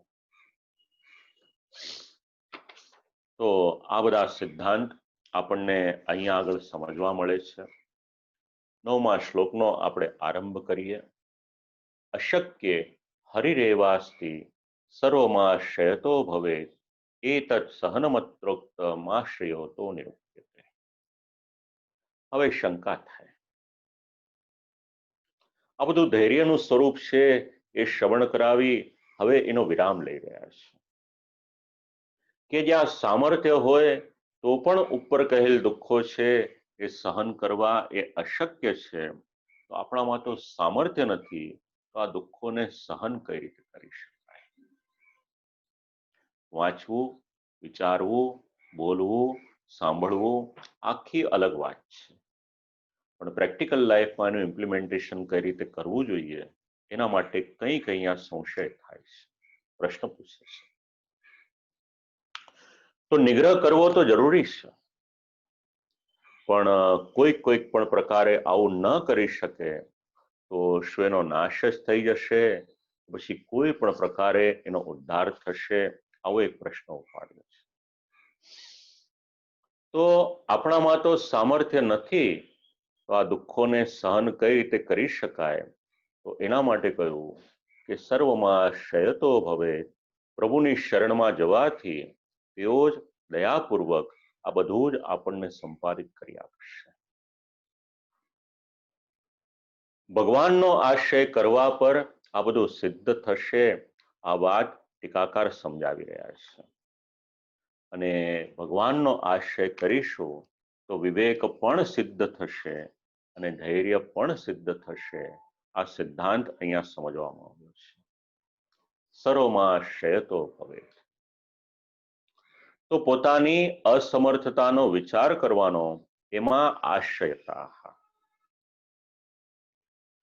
તો ભગવદ આશ્રય કરે એ ભગવાનના ભક્તના બધા જ કાર્યો એ પ્રભુના દ્વારા સિદ્ધ થાય. અને એનું પ્રમાણ આપ્યું છે શ્રીમદ ભાગવતનો દ્વિતીય સ્કંદ. કિરાત, હુણ વગેરે જે જાતિઓ છે એ પવિત્ર કઈ રીતે થઈ? તો એ પવિત્ર ત્યારે થઈ કે જ્યારે એમણે શરણાગત ભક્તોનું શરણ લીધું, ત્યારે એ પવિત્ર થઈ. તદુપરાંત ભગવાનની પ્રતિજ્ઞા પણ છે કે મારા ભક્તનો નાશ થતો નથી, અને એમાં શબ્દ પ્રયોગ અહીંયા આગળ પાછો કર્યો છે હરિ. 2 વખત 3 વખત આપણે આ શબ્દ વિચાર્યો છે. એટલે દુઃખોનો નાશ કરવાને માટે પ્રભુ તત્પર છે જ. તો સર્વથા અસમર્થ થવા પર પણ રક્ષા કરવાને માટે ભગવાનની પ્રાર્થના કરીએ. આ ગૌણ પક્ષ અને મુખ્ય પક્ષ તો એક જ છે કે ભગવાન જે કરશે એમાં આપણે એને માથે ચડાવવું, એ ઈચ્છામાં કોઈ પણ પ્રકારનો વિચાર કરવો નહીં. એ સકામ ભક્ત હોય એના માટેનો પણ પ્રકાર બતાવ્યો છે. તો ઇન્દ્રિય નિગ્રહ ઇત્યાદિ આપણને સમજાવી અને પછી આશ્રયો તો નિરૂપ્યતે, આશ્રયની સમજણ. હવે વિવેક અને ધૈર્ય આ કર્યા પછી ભગવાનના શરણ, ભગવાનના આશ્રય એના માટેની ચર્ચા, એની શરૂઆત થાય છે. તો વિવેક અને ધૈર્ય આ બંને ભગવાનના આશ્રય સિદ્ધ કરાવવાને માટે આપણને ઉપયોગી છે, એટલા માટે આ બેની પહેલા ચર્ચા કરી અને હવે આશ્રયની ચર્ચા કરી. તો કોઈના મનમાં એવો પણ પ્રશ્ન આવે કે જો આશ્રય જ કહેવાનો હતો તો પછી વિવેક ધૈર્ય કહેવાની જરૂરિયાત શું હતી? તો એ વાત પણ સમજાવી. જ્યાં સુધી જીવનમાં વિવેક અને ધૈર્ય આ બંને સારી રીતે સિદ્ધ ન થાય ત્યાં સુધી પૂર્ણ રૂપથી આશ્રયની સિદ્ધિ એ ખૂબ અઘરી છે. એટલે શરણાગતિ કરી લઈએ, આશ્રય કરી લઈએ એટલું જ પર્યાપ્ત નથી. એની પહેલા આપણા જીવનમાં આ વિવેક અને ધૈર્ય એ જરૂરી છે. આશ્રયાઃ આસમંતાત શયાઃ સેવનમ શિન સેવાયામ અસ્માત. હવે સેવાની સાથે આ શબ્દ કઈ રીતે જોડાયેલા છે? તો ચેતસ પ્રવણમ સેવા ઇત્યાદિ તો આપણે શ્રવણ કર્યું. તો એ સેવા એની સાથે સાથે 3 શબ્દ ટીકાકાર આપે છે. મનોવાગ દેહે સેવા ત્રિવિધા. 3 પ્રકારની સેવા, અથવા તો પછી સેવાની અંતર્ગત આપણે કયા 3 શબ્દ વિચારવાના? તો 3 શબ્દ આપ્યા છે, મનોવાગ દેહૈ. આપણે કરીએ, ભગવત સેવા આપણે કરીએ તો સેવાના લક્ષણમાં અહીંયા આગળ મન, વાણી અને શરીર આ ત્રણેયનું અનુસંધાન છે. મનને ભગવાનનું વ્યસન થઈ જાય એવી જે સ્નેહાત્મિકા સેવા હોય એને ટીકાકાર મુખ્ય ગણી રહ્યા છે અને બાકીની સેવાને સાધનરૂપ આપી છે. જે રીતે આપણે માનસી સા પરામતા, માનસી મુખ્ય સેવા એ ફલરૂપ સેવા અને તત્સિદ્ધે તનુવિત્તજા એમાં સાધનરૂપ રીતના આપણે તનુવિત્તજા આ બંને આપી, બસ એ જ રીતના અહીંયા આગળ પણ મુખ્ય સેવાનું લક્ષણ બતાવ્યું. કઈ રીતે? તો મનને ભગવાનનું વ્યસન થઈ જાય આ મુખ્ય સેવા છે. કેટલાક સેવકો એવા થયા કે જેમને ભગવાનનું વ્યસન થઈ ગયું, એક ક્ષણ પણ ભગવાનની વગર ચાલે નહીં. જે દિવસે આપણને આપણા ભગવાન વગર ન ચાલે એ દિવસે આપણે સમજવાનું કે આપણને આપણા ભગવાનનું વ્યસન થઈ ગયું છે. જો આપણને આપણા ભગવાન વગર ચાલશે તો પછી ભગવાનને પણ જરૂર નથી, તમારી ને મારી શું જરૂર? ત્યાં તો બહુ લાંબી લાઈન લાગી છે. શ્રી ઠાકોરજીને સામગ્રી સિદ્ધ કરાવી અને ધરવાની હતી અને એમાં એક વખત શ્રી ગુસાઈજી પ્રભુચરણને વિલંબ થયો અને ત્યારે શ્રી ગિરધરજીએ પ્રશ્ન પૂછ્યો હતો અને શ્રી ગુસાઈજી પ્રભુચરણે જ્યારે ગિરધરજીને આજ્ઞા કરી કે આજે આપ જાઓ અને પછી જ્યારે વિલંબ થવાનું કારણ સમજાયું તો બસ શ્રી ઠાકોરજીની સેવામાં તો સેવકોની લાઈન લાગી છે. તમારો ને મારો એમાં નંબર હશે કે કેમ એ પણ પ્રશ્ન છે. શું કિંમત આપણી? તો જીવનમાં વ્યસન થઈ જાય આ અવસ્થા આવી બહુ અઘરી છે, પણ જો આવી જાય તો સમજજો કે આ પ્રભુની જે સ્નેહાત્મિકા સેવા છે એમાં આપણે નજીક પહોંચ્યા છીએ. ભક્તિ શબ્દની પરિભાષા સમજાવી છે, એ તો આપણને આગળ જ્યારે ઉપયોગ આવશે ત્યારે એનો વિસ્તારથી આપણે વિચાર કરીશું ભક્તિવર્ધિનીમાં. તો આ ગ્રંથમાં પહેલો શબ્દ આપણે વિચાર કર્યો વિવેક, બીજો શબ્દ એનો વિરામ આવ્યો ધૈર્ય, અને હવે આરંભ કરી રહ્યા છે એ આશ્રય શબ્દ છે.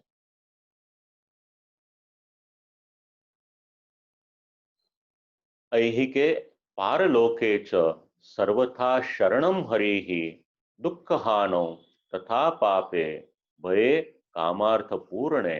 આ 10મો શ્લોક આશ્રયના અર્થઘટનનો આપણે અનુસંધાન અહીંયાથી લઈએ. આપણે આગળના શ્લોકમાં અડધા શ્લોકમાં એનો ઉલ્લેખ કર્યો કે હવે આશ્રયનું નિરૂપણ કરવામાં આવે છે.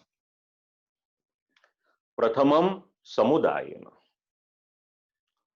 હવે આશ્રય કરવા પર બાકીનું બધું જ સિદ્ધ થઈ જાય એટલે પહેલા સમુદાય દ્વારા, સમુદાય એટલે શું?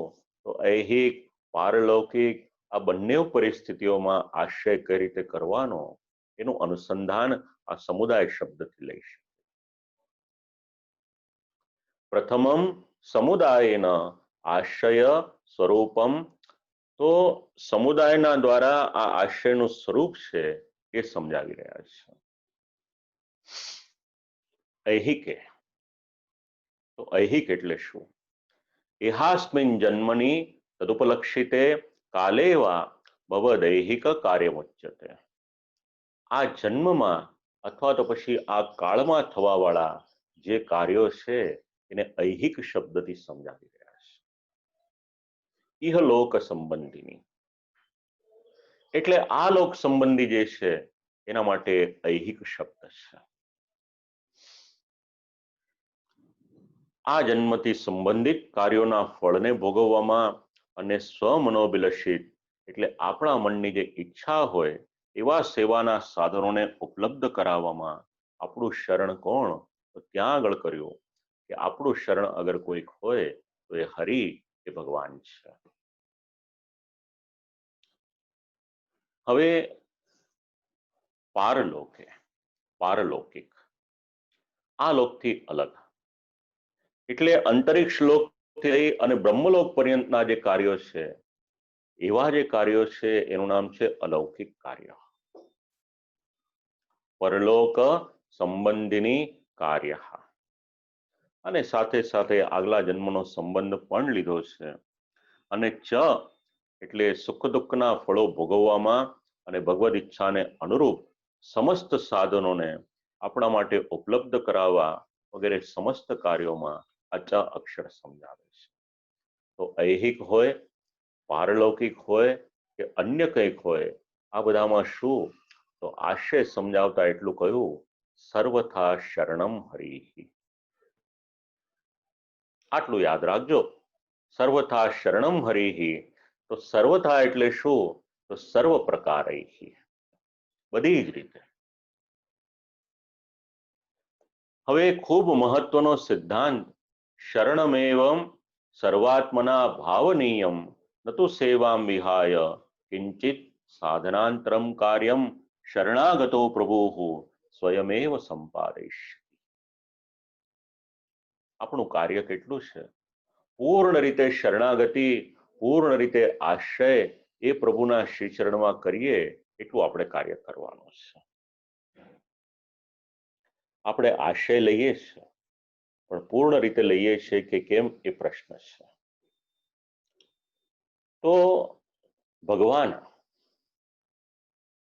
જ્યારે આપણે આશ્રય લઈએ છીએ, શરણાગત થઈએ છીએ, તો શરણાગતિ કરવા પર પ્રભુ એટલે ભગવાન સ્વયમેવ સંપાદયિષ્યતિ. જે વસ્તુ જોઈતી હશે ભગવત સેવા સંબંધિત, એ પ્રાપ્ત ન થવાથી જે દુઃખ થતું હશે, તો એ દુઃખને એ પ્રભુ દૂર કરી દેશે. તો આપણે પ્રભુની પર આ રીતનો આસ્થા, વિશ્વાસ, શરણાગતિ ઇત્યાદિ રાખીશું, તો ભગવાન સ્વયમેવ સંપાદયિષ્યતિ. એ પ્રકારનું દુઃખ હશે તો એ પણ દૂર કરી દેશે.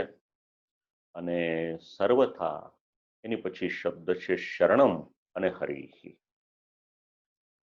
હવે અહીંયા આગળ વિચાર કર્યો છે રક્ષણમ. રક્ષણમ છાત્ર હિતકારિત્વમ. રક્ષણ શબ્દનો અર્થ શું? અહીંયા પણ કામ લાગશે, શ્રી કૃષ્ણાશ્રયમાં પણ કામ લાગશે. રક્ષણનો અર્થ છે હિત કરવું. કેવળ આપણા પ્રાણની રક્ષા કરે એટલું જ નહીં. લૌકિકમાં પણ કોઈ આપત્તિ આવે, આપણે કોઈને કહીએ કે ભાઈ જરા બચાવી લેજો, તો લૌકિકની આપત્તિના સમયે રક્ષણ કરે, તો અહીંયા લૌકિક નહીં, અહીંયા તો અલૌકિકની ચર્ચા. લોકમાં પણ કોઈકને દંડ મળ્યો હોય તો એ કોઈકને વિનંતી કરે કે ભાઈ મને જરા બચાવી લેજો, આ મુશ્કેલી આવી છે. કોઈના ધન સંપત્તિની ચોરી થઈ જાય ત્યારે પણ કોઈને એવી રીતના કહે, તેનો સમસ્યાનું નિરાકરણ કરવા કહે, તો આ સમસ્યાથી મારી રક્ષા કરો. તો અહીંયા આગળ કેવળ પ્રાણ બચાવવાને માટે એવી રીતના જ એનું અર્થઘટન એટલું નથી. જીવાહા પ્રાયેણ સ્વસ્ય હિતમપી ન વિદંતી. તમારી ને મારી ઓળખાણ કરાવે છે શ્રી ગોકુલોત્સવજી. આપણો સ્વભાવ કેવો છે? જીવનો સ્વભાવ કેવો? આગળ જીવને દુષ્ટ તો કયો હતો? અહીંયા ટીકામાં ખૂબ સુંદર આપણા માટે કામનું વાક્ય લખેલું છે કે સ્વસ્ય હિતમપી ન વિદંતી. જીવ કેવો છે, એનું હિત શેમાં છે એ પણ એ જાણતો નથી. આ સ્વભાવ છે કલિયુગના જીવનો. અને જેને પોતાનું હિત ખબર નથી, એના માટે તો પછી દિશા નિર્દેશ નામનો શબ્દ છે જ નહીં. કારણ કે જેને ખ્યાલ જ નથી, એની પાસે વિચાર નથી, અને વિચાર નથી તો આચરણ નથી, અને જ્યારે વિચાર ને આચરણ આ બંને નથી, તો પછી એને જે પ્રાપ્ત કરવાનું છે થશે ક્યાંથી? એમને એમ ભટકે રાખશે પછી. તો આવી પરિસ્થિતિમાં હવે પોતાના પ્રબળ દોષો પણ હોય, તો આડા અવડા વિચારો દ્વારા એ પોતાનું હિત ન કરી શકે, તો એ સમયે આપણે શું કરવાનું? તો ભગવાનનું શરણ એ સ્વીકારવાનું છે. શરણમ રક્ષણે ગેહે. શરણનો અર્થ રક્ષણ કરવું. ગૃહના અર્થમાં, વધ કરવાના અર્થમાં અને રક્ષકના અર્થમાં આ ત્રણેય રીતે વિચારી શકાય. અને સાથે સાથે કામ, ક્રોધ, લોભ, મદ, મોહ આ બધું થઈ જાય ત્યારે પણ રક્ષણ અગર કોઈ કરશે તો એ ભગવાન જ કરશે. અનેક પ્રકારના પ્રતિબંધોની નિવૃત્તિ એ પણ પ્રભુ દ્વારા જ સંપાદિત થઈ શકશે, પ્રાપ્ત કરી શકાશે. હવે શરણાગતિ શબ્દ,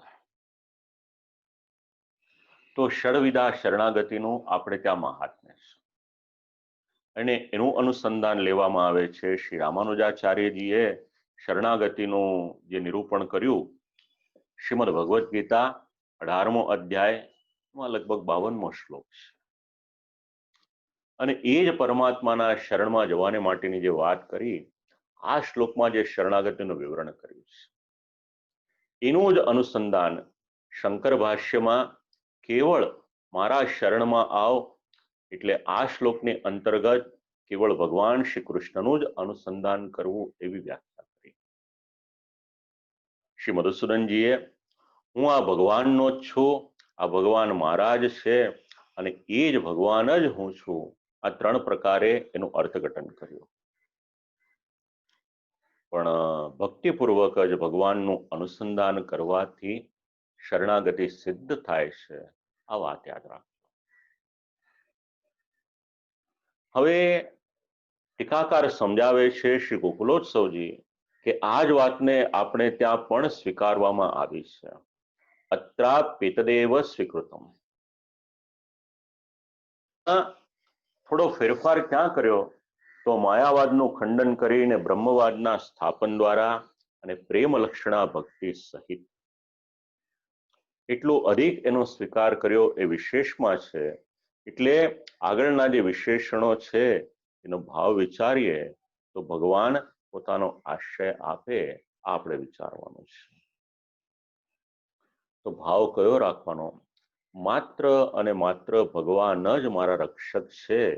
જો આશ્રય સિદ્ધ કરવો હોય, જો શરણાગતિ સિદ્ધ કરવી હોય તો એક વાક્ય યાદ રાખજો, તમારું ને મારું રક્ષક અગર કોઈક હોય તો એ ભગવાન છે. એ દિવસે આ એક વાક્ય આપણને હૃદયમાં આરૂઢ થઈ જાય એ દિવસે સમજજો કે આશ્રય આપણને સિદ્ધ થઈ ગયો છે. અયમેવાશ્રયો ભક્ત્યાધિકારીણામ ભક્તિમ પોષયન્નતમાહ. બસ આ જ આપણને પોષણ મળે અહીંયા આગળ.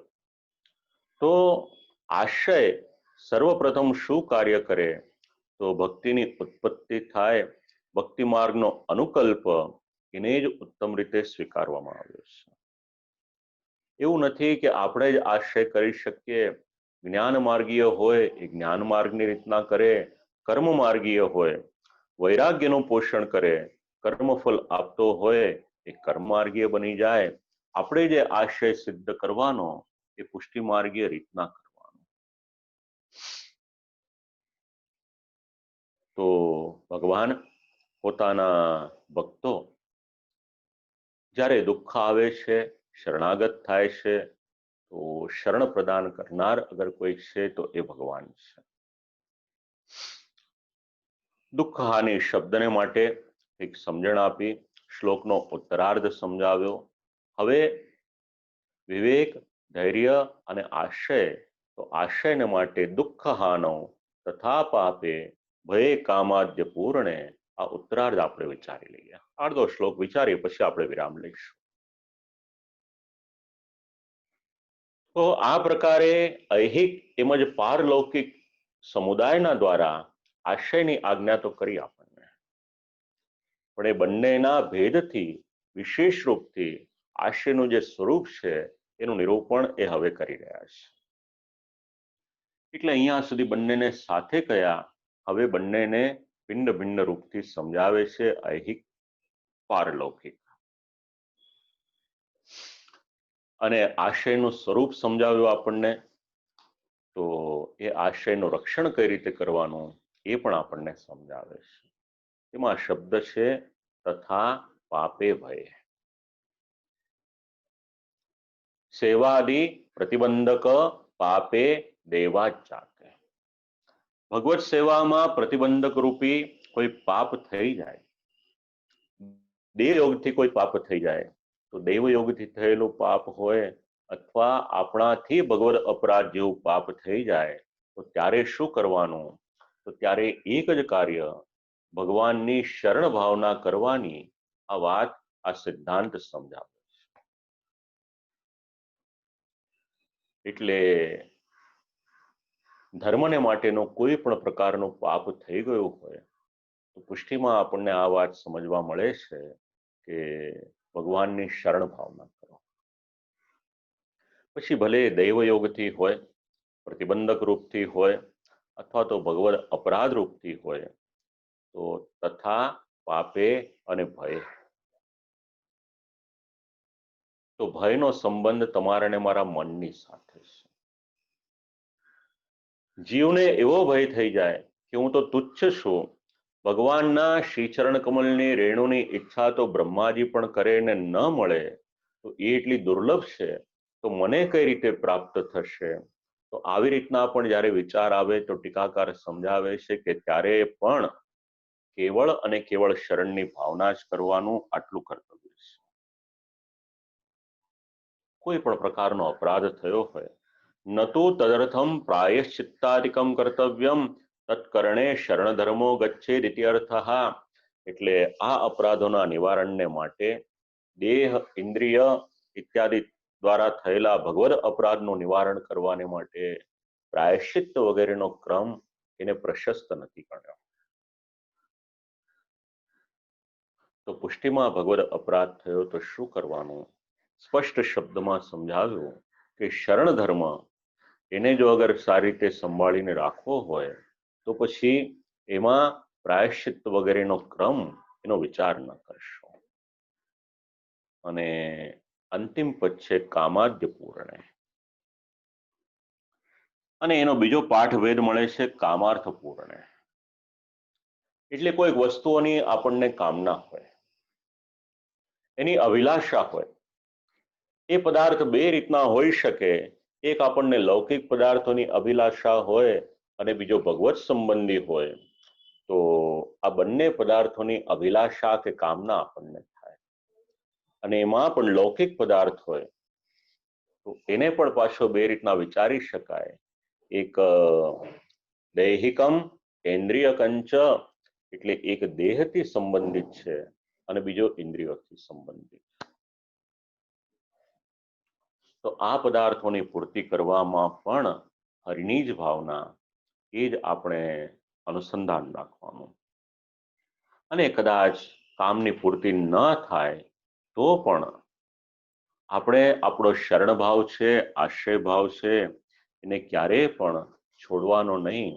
આ સિદ્ધાંત આપણને આ શ્લોક, 10મો શ્લોક એ સમજાવે છે. તો શ્રી ઠાકોરજીની કૃપાથી વિવેક અને ધૈર્ય, આ બે શબ્દ અને પછી આશ્રયમાં આપણે પ્રવેશ કર્યો છે. હવે 11 થી લઈ અને 17 સુધીના શ્લોકો છે, એનું અનુસંધાન આપણે આવતીકાલે લઈશું. અને આવતીકાલે લગભગ 6:15 સુધી મારું વક્તવ્ય થશે. 6:15 થી 6:30 અથવા તો 35 સુધી ચિરાયુષ્માન આદિત્ય શાસ્ત્રીજી એમની વાણી પણ પવિત્ર થશે. અને ખાસ કરીને વિવેક, ધૈર્ય અને આશ્રય આપણા જીવનમાં કઈ રીતે ઉપયોગી છે. સેવાના ક્રમમાં તો આપણે વિચાર કરીએ જ છે, પણ એક દ્રષ્ટિકોણ આપણને એ પણ પ્રાપ્ત થાય. એટલે આવતીકાલે લગભગ 15 થી 20 મિનિટને માટે એમનું વક્તવ્ય થશે. સંબંધના બાને તો દીકરો છે મારો, પણ એટલો જ એનો પરિચય નથી. શાસ્ત્ર એવું કહે છે કે પુત્રના બહુ વખાણ ન કરવા. વખાણ કરવાને માટે નહીં, એક નિષ્પક્ષ ભાવથી કેવળ આપની જાણકારીને માટે જણાવો. આંતરરાષ્ટ્રીય પુષ્ટિમાર્ગે વૈષ્ણવ પરિષદનું આ આયોજન છે. આ રીતેની વય 25 વર્ષની છે. 20 વર્ષની વય સુધીમાં ઠાકોરજીની અનહદ કૃપા, એના પૂર્વના પુણ્ય, વડીલોના આશીર્વાદ, એનો પુરુષાર્થ બધું જ ભેગું 80 થી 90 જેટલા સર્ટિફિકેટ, મેડલ, ઘણું બધું એને પ્રાપ્ત થયું. સખત પુરુષાર્થ એનો જીવન મંત્ર છે. અને એમાં પણ રાષ્ટ્રીય સ્તરે તો પ્રભુએ અનુગ્રહ કર્યો, પણ પરિષદના ગુજરાત પ્રદેશ ત્યાંના પ્રમુખ શ્રી જયેશભાઈ શાહ એમની કાનીથી ચિરાયુષ્માન આદિત્યને પાર્લામેન્ટ ઓફ વર્લ્ડ રિલિજન દર 4 વર્ષે એમનું અધિવેશન થતું હતું વિશ્વના અલગ અલગ દેશોમાં. પછી હવે દર 2 વર્ષે થાય છે, તો એમાં પુષ્ટિ માર્ગને માટેનું વક્તવ્ય આપવાનું હતું. તેમાં અડધો કલાકને માટે આ વૈશ્વિક સંસ્થા પર અને વૈશ્વિક ફલક પર 20 વર્ષની ઉંમરે ચિરાયુષ્માન આદિત્યએ એની વાણી ત્યાં આગળ પવિત્ર કરી હતી. આવી અનેક ઉપલબ્ધિ પ્રભુ કૃપાથી એને પ્રાપ્ત થયેલી છે. તો આવતીકાલે એની વાણી પણ પવિત્ર થશે. સાથે સાથે જે વૈષ્ણવોએ ઈમેલ કર્યા, ફોન કર્યો, સંદેશ કર્યા, જે માધ્યમ દ્વારા મને પોતાનો અહોભાવ એમણે જણાવ્યો, જાણીને મને આનંદ થયો. મને એવું લાગ્યું કે શ્રી ઠાકોરજી શ્રી આચાર્ય ચરણની વાણી જે બોલાવી રહ્યા છે એની ખૂબ અસર આપ લોકોના મન પર થઈ છે. જે અનુભવી રહ્યા છે વૈષ્ણવો, એ તો શ્રી ઠાકોરજીની અને શ્રી મહાપ્રભુજીની કૃપા છે. હું એક માધ્યમ છું. એમાં જે પણ આપણને અનુભવવા મળી રહ્યું છે, જે શબ્દો, હું કોઈનું નામ નથી લેતો, કોઈકને લૌકિકમાં પણ ઘણો લાભ થયો, કોઈકના પરિવારના 3 સ્વજન 15-20 દિવસના ગાળામાં 3 સ્વજન જતા રહે, તેમની ઉપર વેદના કેટલી હોય વિચાર કરો. અને એ સમયે આ ષોડશ ખંડની વ્યાખ્યાનમાળા એમના માટે આશીર્વાદ સમાન થઈ છે. તો કોઈકને શ્રી આચાર્ય ચરણની આ દિવ્ય વાણી ઘણું બધું માર્ગદર્શન ઘણાને પ્રાપ્ત થઈ રહ્યું છે. એ આપણું અહોભાગ્ય છે. આપણું ખૂબ અહોભાગ્ય છે કે શ્રી વલ્લભકુલ આપણી સાથે જોડાયેલું છે. જે આચાર્ય બાળકોને વિનંતી કરી અને ખૂબ નિખાલસતાથી બાળકો એ વાત પણ આપણને જણાવે છે કે આ વક્તવ્યને અમે શ્રવણ કર્યું છે, એ આપણું અહોભાગ્ય છે. આટલા વિદ્વાન બાળકો જો આપણને શ્રવણ કરે તો એ તો અહોભાગ્યથી જ થઈ શકે. તો આ પ્રભુની કૃપા છે. દેશ વિદેશના આપ વૈષ્ણવો જોડાયેલા છો જ. મારો પરિવાર પણ આમાં જોડાયેલો છે. મારા માતૃચરણ, મારા પત્ની, મારો દીકરો, મારી બહેનો, જમાઈઓ, મારા કાકી, આવા ઘણા બધા છે કે જે આ વ્યાખ્યાનમાળાનો લાભ લઈ રહ્યા છે. આપણને લાગે કે આટલા સદસ્યો છે, પણ જે મને આવ્યા છે સંદેશ, ક્યારેક એવું પણ થાય છે કે એક ઘરના દરેક સદસ્ય શ્રવણ કરે છે, એટલે જેટલા લોગિન થતા હોય જે માધ્યમથી, પણ એ શ્રવણ કરનાર શ્રોતાઓની સંખ્યા ઘણી છે. અને અમુક વૈષ્ણવોએ આંતરરાષ્ટ્રીય પુષ્ટિમાર્ગીય વૈષ્ણવ પરિષદને પણ પોતાના હૃદયથી અભિનંદન અને શુભેચ્છાઓ અર્પણ કરી છે. આપ સર્વે જે પણ આપના ભાવ જણાવ્યા, 80 વર્ષ, 85 વર્ષ, 87 વર્ષથી લઈને 20-25 વર્ષના યુવાનો સુધી દરેક વર્ગ જોડાયેલો છે. તો શ્રી ઠાકોરજી, શ્રી આચાર્ય ચરણ આ સિદ્ધાંતોને આપણા હૃદયમાં આરૂઢ કરે એટલી જ વિજ્ઞપ્તિ કહી અને પુનઃ એક વખત શ્રી વલ્લભકુલના શ્રી ચરણોમાં પ્રણામ કરી આજની વાણીને અહીંયા આગળ આપણે વિરામ આપીએ છીએ. આપ સર્વને ભગવત સ્મરણ. આપ લોકો જે ચેટ પર મેસેજ મોકલો છો, ચાલુમાં તો હું જોઈ નથી શકતો, પણ પછી હું જોઈ લઉં છું. માટે આપ સર્વને પણ જેમણે ભગવત સ્મરણ કર્યા હોય એમને મારા ભગવત સ્મરણ, અને જેમણે દંડવત પ્રણામ લખ્યા હોય તો આપ સર્વને પણ આશીર્વાદ એટલા જ છે કે શ્રી આચાર્ય ચરણના શબ્દો આપણા જીવનમાં સાકાર થઈ જાય, એ જ આશીર્વાદ. આટલું કહી અને આજે વિરામ લઉં છું. અસ્તુ.